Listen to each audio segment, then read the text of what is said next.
Welcome to this explainer. It takes literally 75,000 blossoms to produce just 1 single pound of saffron. That makes it by far the most expensive spice in the entire world. But today, we're putting on our investigator hats to look into a massive viral claim. Does this ultra-luxury kitchen ingredient actually have a profound impact on human mood? If you spent any time looking at natural health trends lately, you've probably seen a ton of content claiming that this simple culinary staple can just totally transform your mental well-being. So today, we are going to look strictly at the clinical evidence to figure out what's real and what's just pure internet hype. So let's just get right to the elephant in the room and ask the core question that turned a common kitchen ingredient into this huge mental health trend. Can a tiny, delicate thread of saffron really go toe-to-toe with traditional mood medications? People are generating millions of views, making some incredibly bold claims about anxiety relief, brain health, and major cognitive benefits. Our goal today is to unpack the actual science behind those claims and figure out how a little red thread could possibly alter your brain chemistry. To get to the bottom of this, we're going to hit 6 key areas today. We'll look at saffron's big mood claim, the science of mood, and beyond just mood. Then we'll cover the geographic caveat, culinary saffron versus extracts, and wrap the whole thing up with the final verdict. Let's start with Section 1, Saffron's big mood claim. You have definitely seen quotes like this one floating around, framing saffron as way more than just a flavor enhancer. Titles literally calling it nature's antidepressant are everywhere right now. People are making these aesthetic saffron lattes, drinking saffron water, all just chasing this promise of a natural, potent mood boost. It's essentially being pitched as the ultimate biohack for happiness.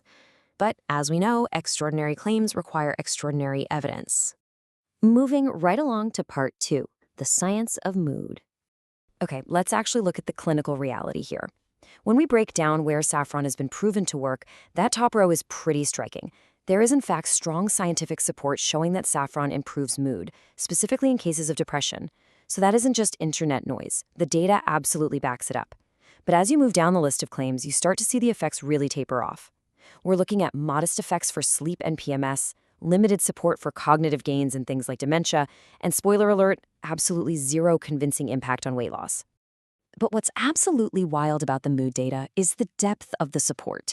Research actually suggests saffron's mood-boosting properties can sometimes rival traditional antidepressant medications. How?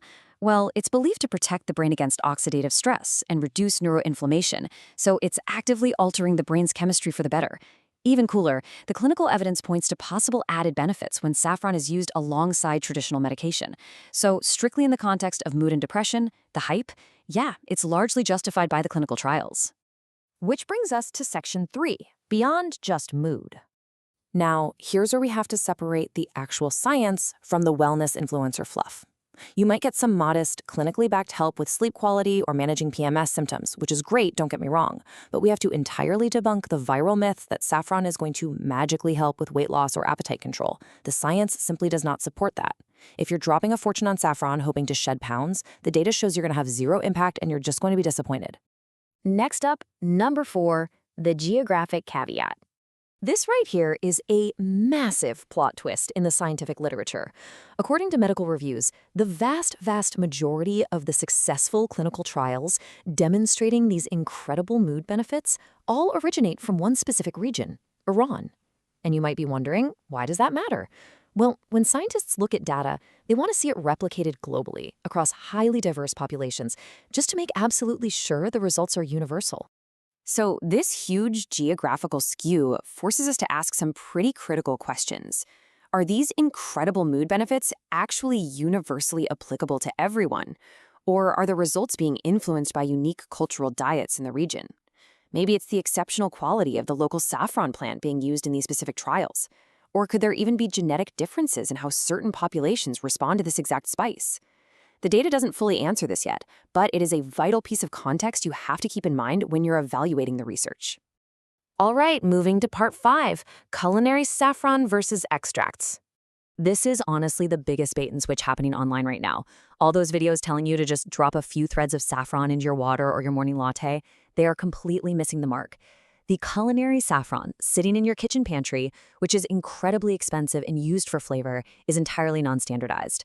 Meaning it is absolutely not the same thing as the highly concentrated, standardized extracts that scientists are using in those successful clinical trials for depression. If you actually want to replicate the clinical mood results we've been talking about, you have to look for specific, patented, standardized extracts. The scientific literature specifically points to formulations like Saffron or Saffron. These are clinically dosed to make sure you are getting the exact active compounds required to safely and effectively get those mood benefits. Actually, let me be super clear. You cannot just cook with expensive threads and expect it to rival a mood medication.